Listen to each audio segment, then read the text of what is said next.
कल उनको हाजिर किया था। कल उनको 380 सीआर में उनको बेल हो गया, उसमें चार्जशीट दाखिल था। आज उनको कोर्ट ने ताबा दिया था नई दूसरे सीआर में 391 में, उसमें भी चार्जशीट दाखिल है। तो कल का जो ऑर्डर दिया था साहब ने जामीन अलाउ करने का, वो सेम आज के लिए भी वही कर दिया।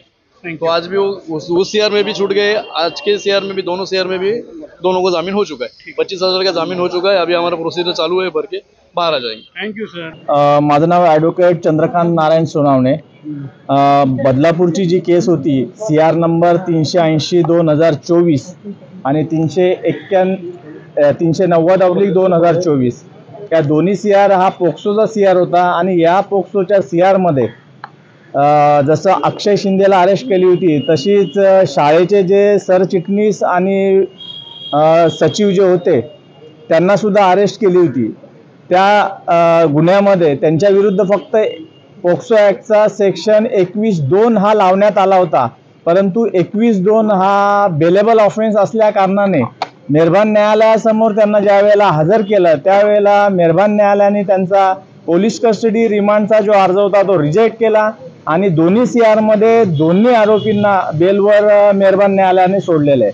त्यापैकी 380चा जो CR होता त्यामध्ये काल मेहरबान कोर्टाने त्यांचा PCR रिजेक्ट करून बेलवर सोडलेला आहे, आणि जो दुसरा CR होता त्याच्यात आज त्यांना बेलवरती मेहरबान न्यायालयाने सोडलेला आहे। मुख्याध्यापिका ज्या आठवले त्यांचा काय नेमका रोल दाखवला आणि आज न्यायालयाने काय युक्तिवाद काय झाला आणि त्यांना बेल कशी होती? आठवले मॅडमचा रोल असा आहे का त्या मुख्याध्यापिका होत्या त्या शाळेच्या, आणि मुख्याध्यापिकांना त्या घटनेबाबत इन्फॉर्मेशन मिळाली होती, आणि इन्फॉर्मेशन मिळून सुद्धा त्यांनी पोलीस स्टेशनला इन्फॉर्म केलेलं नाहीये। त्यांचा निग्लिजन्स दाखवण्यात आला होता का यांनी रिपोर्ट केला नाही पोलीस स्टेशनला, आणि त्यामुळे सेक्शन 21(2) हा मुख्याध्यापक, संस्थेचे सचिव आणि संस्थेचे चेअरमन या तिघांवरती 21(2) लावण्यात आला होता।